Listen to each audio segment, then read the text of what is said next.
It was a stunning fairy tale royal palace built by Henry VIII to impress all of Europe and loved by his daughter Elizabeth I. But what happened to Nonsuch after the Tudors were gone? And why was this extravagant piece of Renaissance architecture destroyed? This is the story of the rise and fall of Nonsuch Palace, the incredible lost home of the Tudors.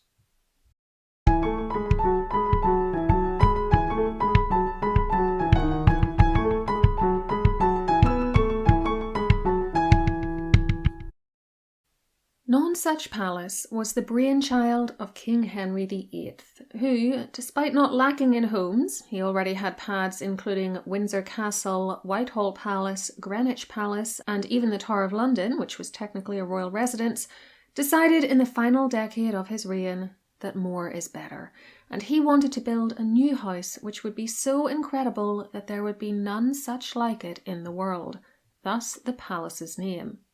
In particular, he was looking to outshine the French king Francis I, with whom he'd had a rivalry for decades over everything from the shapeliness of their calves to their wrestling ability. Francis once beat Henry in a wrestling match, much to the English king's chagrin, to their architectural achievements.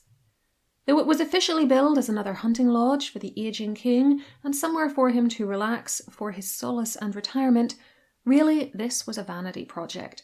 And as Nonsuch was going to have to outshine Fontainebleau and the Chateau of Chambord, it was going to have to be something really special.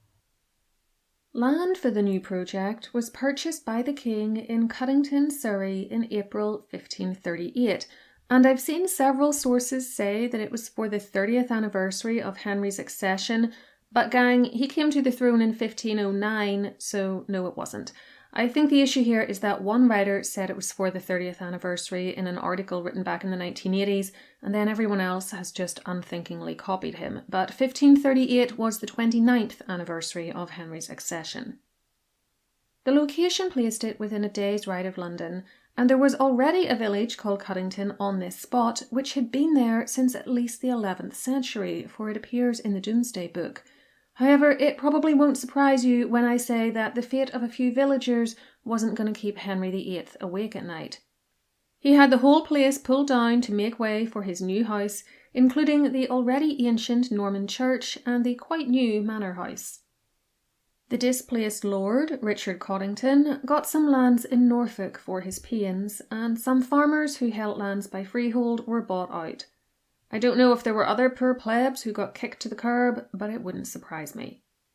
Very conveniently for Henry, he just had a local abbey called Mertoun Priory suppressed as part of the English Reformation, and so huge quantities of its 13th century stone were available to be carted down the road to Cuddington to be used in its building work. This work required the efforts of over 500 workmen and cost the king more than £24,000, a staggering amount which equates to about 19.3 million in today's money. The palace was to be surrounded by two parks, a great park of 911 acres and a little park of 671.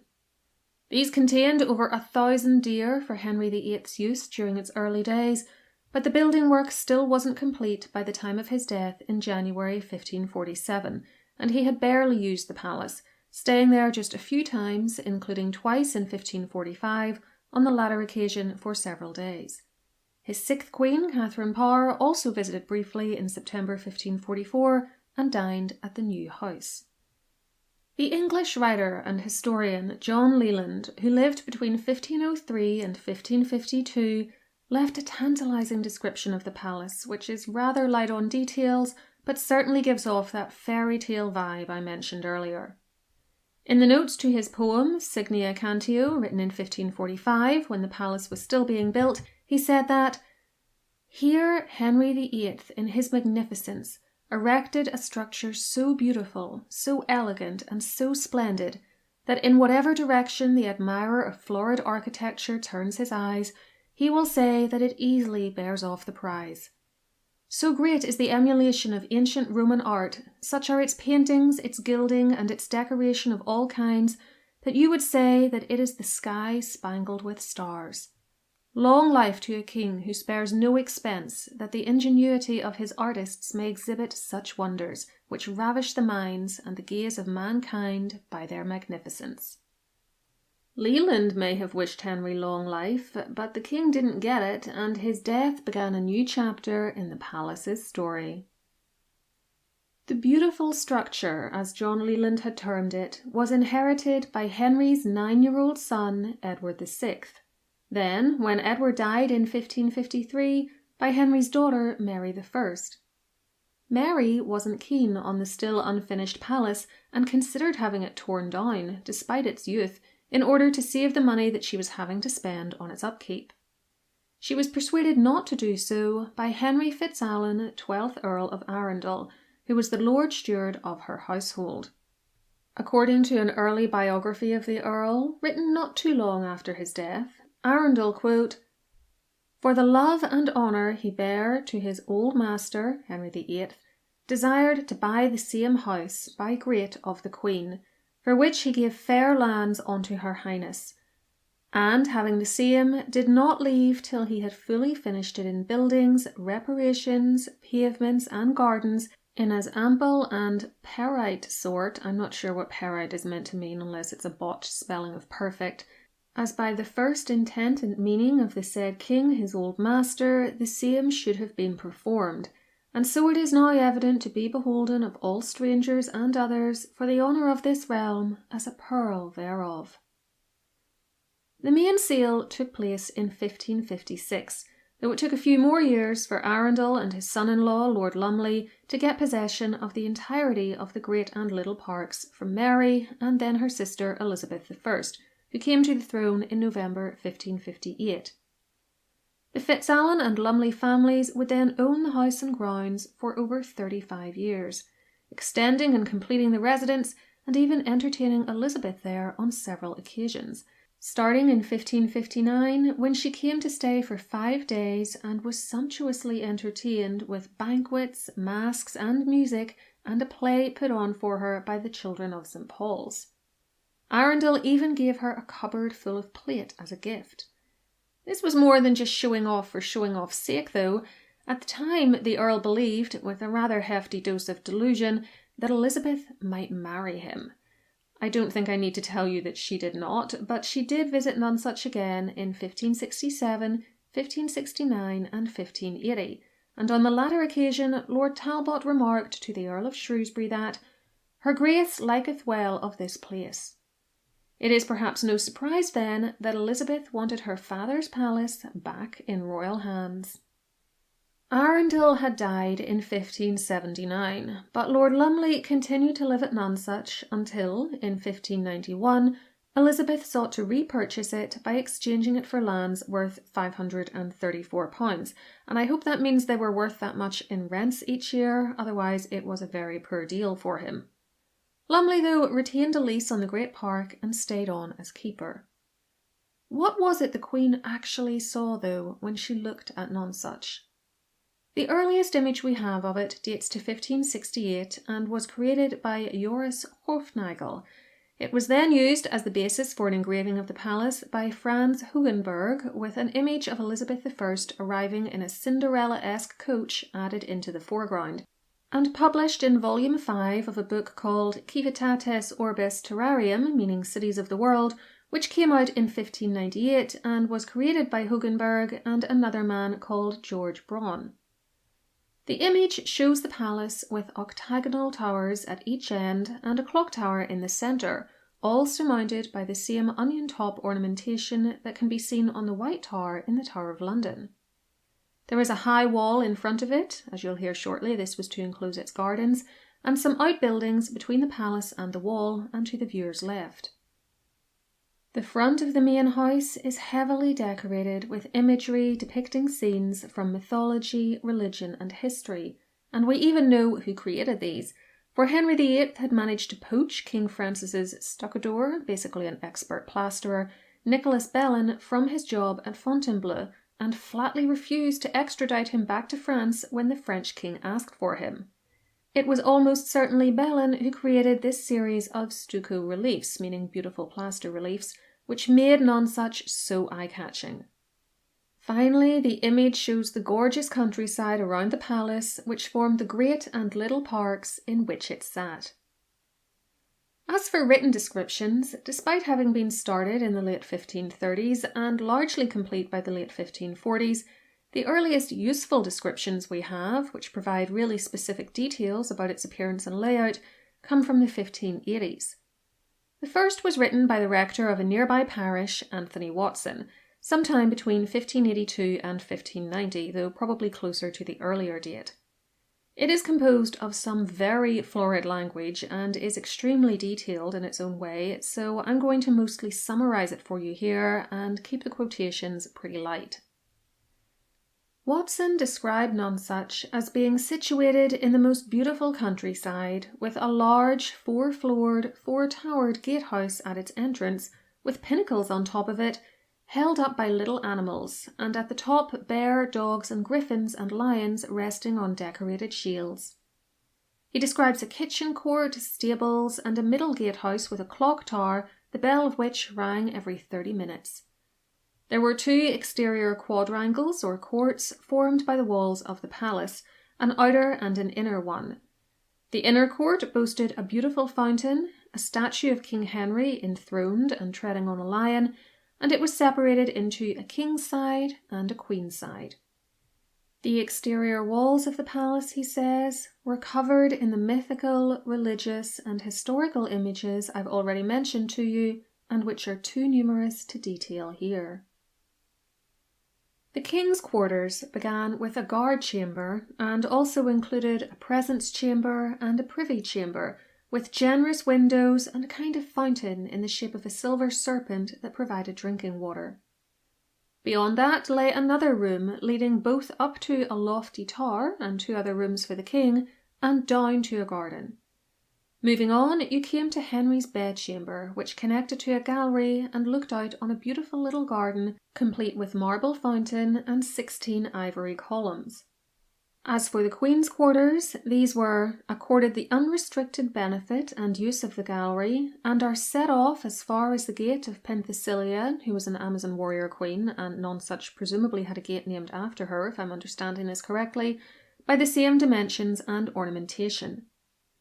There were also ample quarters for guests to stay in, and a well-stocked library, which had spheres, globes, bronze and paper instruments of every kind, as well as countless books on every subject, mainly courtesy of Lord Arundel and his son-in-law, John Baron Lumley.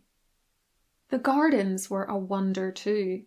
Surrounded by high walls, the smell of their fruits drifted over the whole front of the house.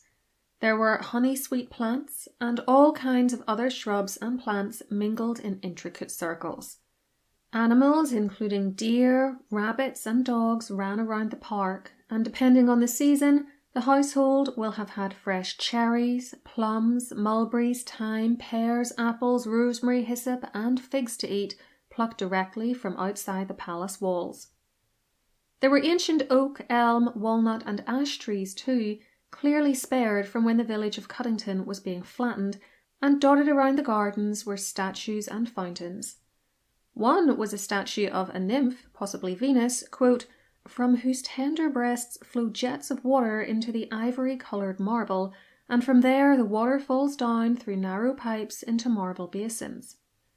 A dozen porches had been built in the gardens too, for walkers to duck into during rain showers, it is England after all, or conversely to ward off the summer sun, and there was even a labyrinth to get lost in, a so-called wilderness area filled with treats such as apple trees, blackberries, strawberries and animals to look at, and no doubt hunt, and tree-lined walks to amble through. There were pheasants and partridges brought from across the English Channel and penned up in enclosures. Watson even claimed that the wilderness had been populated by wild animals, including lions, bears and crocodiles. However, I wondered if he meant there were statues of such animals scattered throughout the grounds. This is what I mean about the very florid language. It's sometimes difficult to know just how literally to take him. One of the standout features of the gardens was the Grove of Diana, with arches of topiary, sandy walks, and a statue of the goddess transmogrifying the figure of Actaeon into a stag as punishment for offending her. Elsewhere in the grounds was a sumptuous banqueting house, worthy of a king, and ponds filled with fish. So much for Watson's take on Nonsuch. Next, we have William Camden's 1586 book Britannia, which said, and this is a translation from the original Latin, "About 4 miles inland, all around, the royal retreat called Nonsuch, which the most serene King Henry VIII built in a most healthy location called Cuddington, for his pleasure, delights, and leisure, with such magnificence and elegance that you would think all architectural skill was compressed into this work. Everywhere are so many splendid signs, so many absolute miracles of art and imitations of ancient Roman works, that it rightly bears its name, which in Latin sounds second to none. The buildings are so surrounded by parks full of game, gardens adorned with delightful topiary work, groves and shaded pathways, that it seems no other seat combines such beauty and healthfulness in one place." Later, Queen Mary gave it over to Henry Fitzalan, Earl of Arundel, who added it to his possessions, and, having enlarged it with a most excellent library and new works, he transferred all of it to the ownership of Lumley upon his death, who left nothing unfinished so that it truly responded to its distinguished name.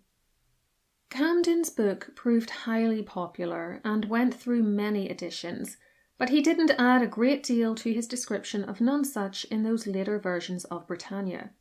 In the 1607 edition, we get the little update that the house was by then back in Crown hands, which of course it hadn't been in 1586, and he also added in a quote from John Leland which said that "The Britons oft are wont to praise his place, for that through all the realm they cannot show the like, and Nonsuch they it call."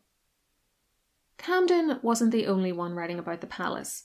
There were over a dozen diary entries written by visiting foreigners which mention it between 1561 and 1637, for instance, though most of them come from 1596 to 1613. But as I can't get a hold of all of these, some aren't available in English, and we'd be here all day if I read them all out to you anyway, I'm going to focus on just a few of these descriptions, plus some others written over the course of the palace's life. The aforementioned 5th volume of Civitates Orbis Terrarium, published in 1598, gives a useful account of the palace, though it at first mistakenly says that Henry VIII was given it as a gift by Lord Arundel.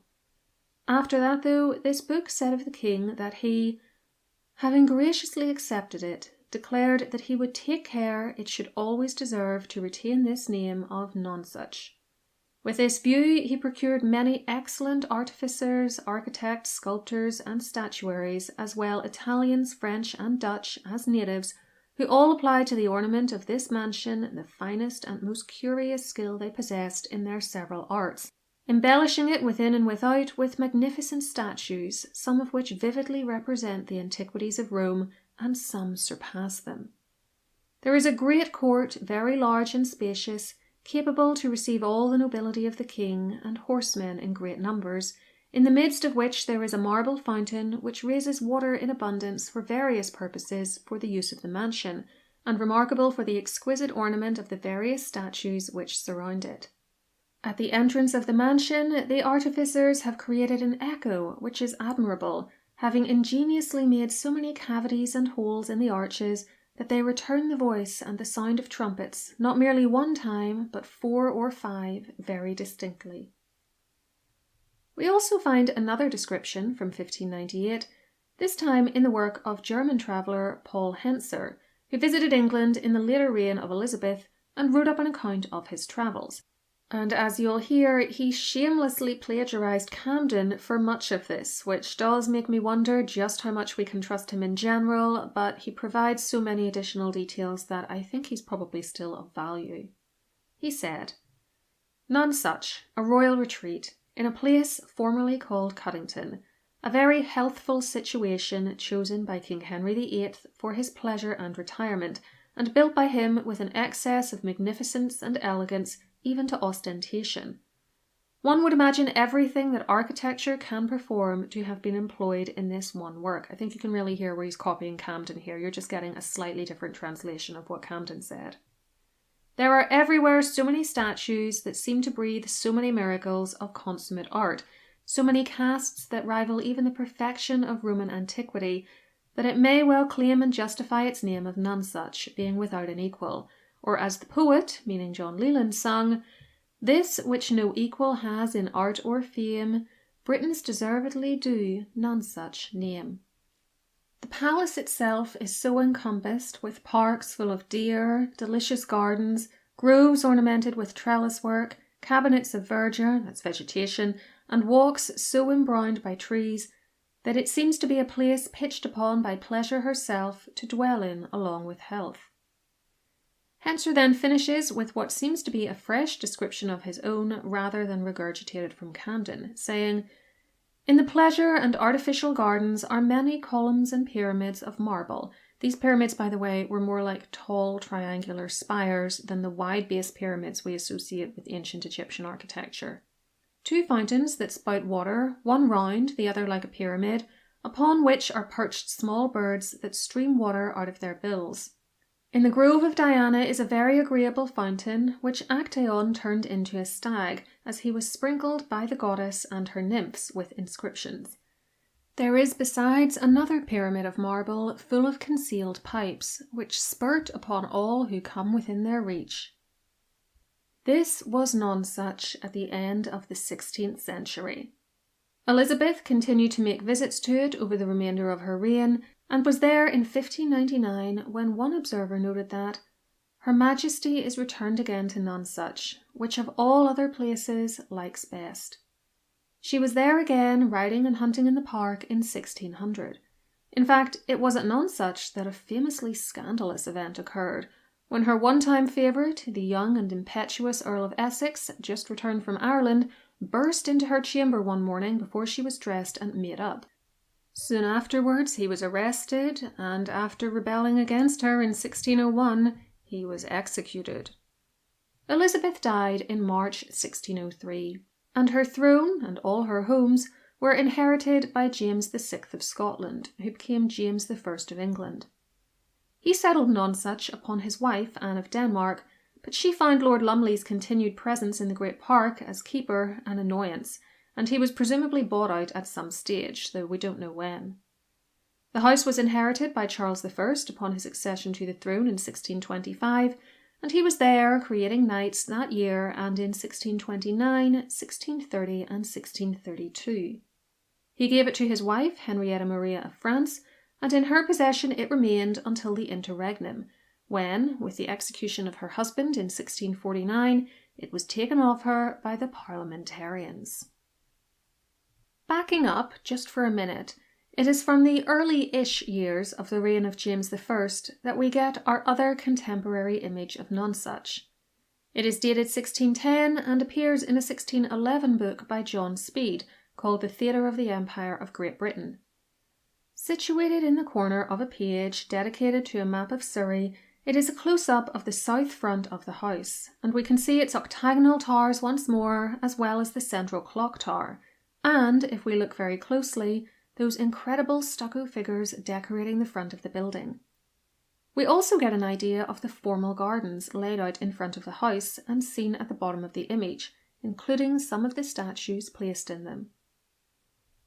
40 years later, the best description we have of the building was written up by the parliamentarians when they commissioned a survey in 1650 of the recently confiscated Nonsuch. Like Watson's work, this survey is very long, so you'll be happy to hear that I'm going to summarise it for you here with a few quotes sprinkled in. It's interesting to compare this to the Watson description of 65-ish years previous, for some elements remained the same, while others had changed. The survey describes the palace as being 2 stories high, made of stone and blue slate, and having a courtyard called the Outer Court, which measured 150 feet long by 132 feet wide. The lower story contained rooms including a buttery, wine cellar, and 15 rooms for various servants. Upstairs were bedrooms for the lord and lady of the house, aka the king and queen, plus their more distinguished servants, as well as a dining room and a drawing room. There was a very strong yet graceful gatehouse leading into this outer courtyard, which was 3 stories high, not 4 as Watson described, and, quote, battled and turreted in every of the 4 corners thereof, and with a very large and spacious room at its top, which was pleasant to sit in and afforded incredible views of the surrounding countryside. Then there was the so-called inner court, measuring 137 feet wide and 116 feet long. Accessed from the outer court by an 8-step set of stairs, which led into a stone gatehouse 3 stories high, with turrets on all 4 corners, the surveyors were particularly taken with the clock and bell, which stood within their own clock case, itself turreted and leaded all over and placed within the gatehouse. This is surely the same clock mentioned by Watson, and which we can see in images of the palace.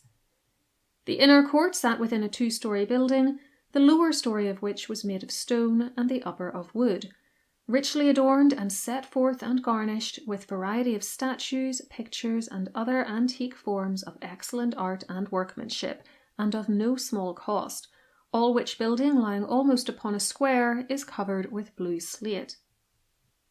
The lower story of the inner court building contained a guard chamber and 24 other rooms for everyone from the Queen's dresser to her priests, Henrietta Maria was Catholic, her robes, her privy kitchen, and her waiters. The upper story contained the presence chamber, the privy closet, the Queen's back stairs, the King's bed chamber, the King's back stairs, the Queen's chapel, and 2 other rooms for one of her ladies. All the rooms looking into the inner court were fair and large, with wainscoting and mats, and they had spacious lights, both inwards and outwards, guarded with iron bars, and all of them fit for present use. The outsides of the same court were decorated with battlements of wood, lead, and iron, and they were a very great grace and special ornament to the whole building. On the east and west corner of the inner court were 2 5-story turrets, each containing 5 rooms, the highest of which gave excellent views. The surveyors even discussed the building's plumbing, noting that in the 2nd story of the western turret was a cistern which brought in water from a conduit in the little park outside the palace. Within the inner court, the beautiful white marble fountain mentioned by Watson still stood, supported by 2 brass dragons and with a large square lead cistern beneath it. Just as we heard about from Watson and saw in the 1568/1598 images, there were other smaller buildings and courts scattered around the complex too. A little kitchen court, for instance, which adjoined the eastern side of the outer court and contained a large livery kitchen, pastry room, boiling house, bottle house, coal house, and 7 rooms for officers of the kitchen and pastry. Then there was a wood yard which contained a house for the gardener, a rush house, privy buttery, and bottle house. 8 yards in front of the house was a bowling green and 2 lines of trees, making a very pleasant walkway towards the park gate. There was a now rather neglected privy garden which abutted 3 walls of the inner court buildings and had a 14 feet high wall around it. It contained a marble pyramid, and on the west side of the west turret was a large marble washbowl with a marble pelican standing over it, fed with a pipe of lead to convey water into the same. There were other decorative objects too, 2 other marble pyramids, between which was a white fountain surrounded by 6 lilac trees. The privy garden, which we see a part of in the 1610 image, was so big that it was also able to hold 140 fruit trees, 2 yew trees, and 1 juniper tree. Then there was the kitchen garden on the east side of the outer court building, also bricked in with a 14-foot high wall. One of these walls is certainly that which can be seen in the oldest picture of the palace. There was an orchard and the aforementioned wilderness about the palace too, containing 72 fruit trees, and altogether these various gardens came to about 10 acres of land. Out in Nonsuch Park was the banqueting house, which the surveyors describe in more detail than Watson did. It was a 3-story high, wooden, quadrangular building surrounded by a brick wall, the 4 corners whereof represent 4 half-moons or 4-footed angles. It contained 3 cellars, 1 large hall with wainscoting in the 1st story, 3 rooms on the 2nd floor and 5 on the 3rd, mostly wainscoted and well lit. Of this building we have a blueprint based on the surviving foundations. The banqueting house had another little building belonging to it, containing a bakehouse and a room with a well in it and a wheel for winding up water. Then there was a small wash-house building too. It was good to be the under-housekeeper at this royal palace too, for they had a wooden building with a tiled roof close to the main palace on its eastern side, which contained its own hall, kitchen, buttery, milk-house, parlour, cellar, and 6 upstairs rooms, plus a little garden and orchard. Then there was a saucery house and another wood tiled building close by containing 4 rooms used by the yeomen of the sauces. Nearby was the brick-built well house, complete with water wheel and 2 large buckets. There were of course several stables too, set some distance away from the house, no doubt to minimise the smell and noise of the horses, and there were lodgings for grooms of the stable in a building which also doubled as the estate's bakehouse and which had its own little garden out the back. There were 2 barns and the keeper's lodge set well away from the main house. All in all, said the surveyors, the buildings and ornaments, such as marble fountains, were worth, above and beyond the cost it would entail to take them down, £7,020, though they didn't recommend that the palace and its many supporting buildings be destroyed. This detailed description, along with later excavation work, allowed a basic floor plan to be created for Nonsuch in the 20th century, though I would take it with a little grain of salt, as things may not be quite to scale or correct, and even the plan's creator labelled some of it as conjectural. The palace was valued at £14,158, 12 shillings, stripped of its furniture and sold off to John Lambert of Wimbledon, the Major General of the Parliamentary Armies. Moving forward now to 1660, when Charles II, son of Charles I and Henrietta Maria, was restored to the throne, he got the house back and returned it to his mother, who died in 1669.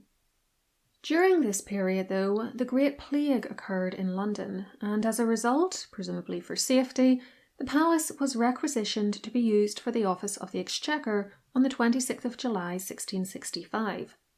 Less than 2 months later, it was visited by the famed English diarist Samuel Pepys in his capacity as Secretary to the Navy.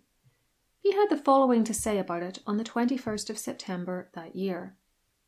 "Walked up and down the house and park, and a fine place it hath heretofore been, and a fine prospect about the house.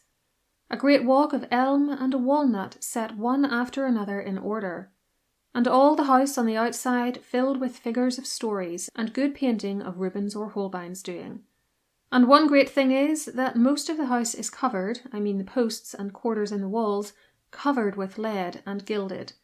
I walked into the ruined garden." He wasn't the only noted diarist to go to Nonsuch during the Restoration period and leave behind his impressions of it.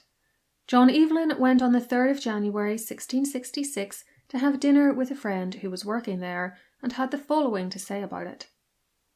"I supped in Nonsuch House, whither the office of the Exchequer was transferred during the plague, at my good friend's Mr. Packer's, and took an exact view of the plaster statues and bas-relievos inserted betwixt the timbers and puncheons of the outside walls of the court, which must needs have been the work of some celebrated Italian.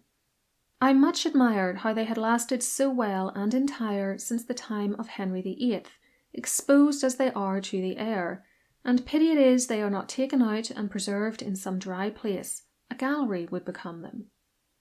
There are some mezzo-relievos as big as the life. The story is of the heathen gods, emblems, compartments, etc. The palace consists of 2 courts, of which the first is of stone, castle-like, by the Lord Lumleys, of whom it was purchased, the other of timber, a Gothic fabric, but these walls incomparably beautiful. I observed that the appearing timber puncheons and trellises, etc., were also covered with scales of slate, that it seemed carved in the wood and painted, the slate fastened on the timber in pretty figures, that has, like a coat of armour, preserved it from rotting. There stand in the garden 2 handsome stone pyramids, and the avenue planted with rows of fair elms, but the rest of these goodly trees, both of this and of Worcester Park adjoining, were felled by those destructive and avaricious rebels in the late war, which defaced one of the stateliest seats his Majesty had." Something in this description I'd like to draw your particular attention to is the fact that Evelyn clarifies that the stone court was created by Lord Lumley, not Henry VIII, meaning that the palace was considerably smaller in that king's time and probably more deserving of its designation as a hunting lodge. I do wonder, however, if this is entirely correct, for Lord Arundel was also credited with finishing the palace, and it did cross my mind that perhaps he, or maybe he and Lumley together, actually oversaw the creation of the second court. Evelyn also notes that the parliamentarians had damaged the gardens by pulling down some of the trees, and we know from other records that Nonsuch was now being gradually broken down, for by the following year, August of 1667, the old banqueting hall had been demolished and the materials used to build it sent to Hampton Court Palace to be recycled. We do have another image of the palace in its later years, created in the early 17th century and now held by the Fitzwilliam Museum in England. It shows Nonsuch from a distance, painted from the point of view of its park. The bowling green appears outside the palace, and there are men on horseback hunting deer in the foreground. It doesn't provide the kind of detail regarding the building's exterior ornamentation that we saw in other earlier images, but it does allow us to see another angle and get a better understanding of the layout of the structure. We can see the red brick walls, which includes the gardens on the right and left of the image, as well as a beautiful walkway made of trees running across the left side of the picture, with a wooden structure on the far left. I have just one other picture for you to take a look at, apparently painted in the 1660s or 1670s by Dutch artist Heinrich Dankerts. It provides another angle on the palace, which was still beautiful and imposing looking, and gives a good view of its towers, red brick chimneys, the many trees within its walled gardens, its tree-lined walkways on the left and right of the image, and some of the outhouses next to the main structure. The decor on its exterior with the Italian stuccos is not appreciable here, however, which is unfortunate. This was Nonsuch towards the end of its life.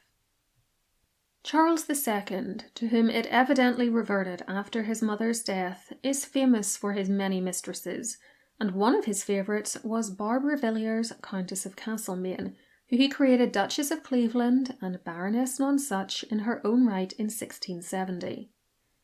He assigned Nonsuch to her at around the same time, but Barbara had little use for the palace beyond how it could help her pay off her debts. During the 1680s, she allowed it to be leased to the Earl of Berkeley, then demolished and sold for parts.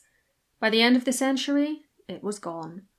The parks were broken up into farms, and the stonework and wooden beams of the palace used to build other houses in the neighbourhood, including Berkeley's nearby but now lost House of Durdans. Writing in 1900, Gordon Home suggested that Pitt Place, close to Epsom Parish Church, contains a quantity of carved stone and marble, and there is much for and little against the belief that it was brought there from Nonsuch. St. Martin's Rectory, Silver Birches, the residence of Dr. Daniel, and Rosebank in South Street all have traces of Nonsuch in the richly moulded woodwork of their interiors.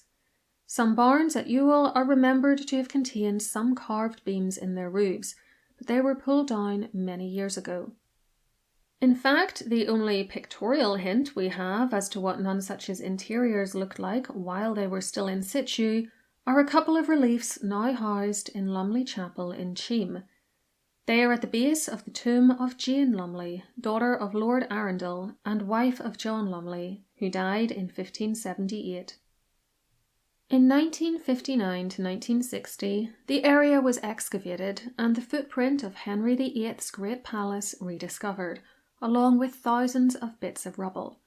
Everything from heads of rams in stucco that the Tudor king had paid so much to have created, to French slates, leaden Tudor roses, pewter plates with Lumley's badge on them, and expensive glass and pieces of marble.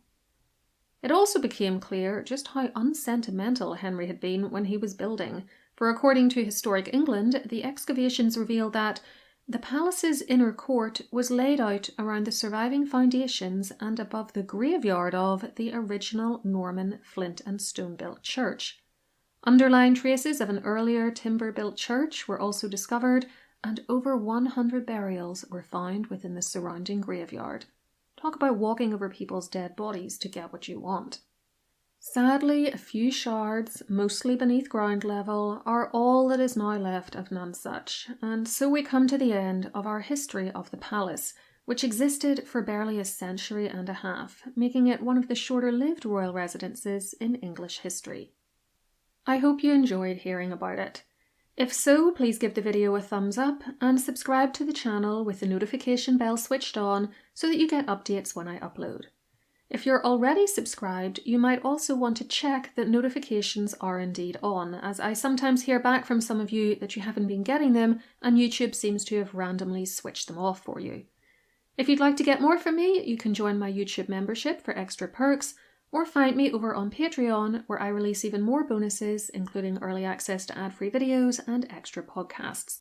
You can also buy access to many of my posts on Patreon on a one-off basis through my Patreon shop if you're not sure about signing up to a membership, or if there's just one thing you're particularly interested in. The link is below for you, as is a link to my website, historycallingofficial.com, where you can get 2 complimentary downloads by signing up to my free mailing list. For those of you with Irish ancestry, you might also want to check out my book, Find Your Irish Ancestors online, and details are also below.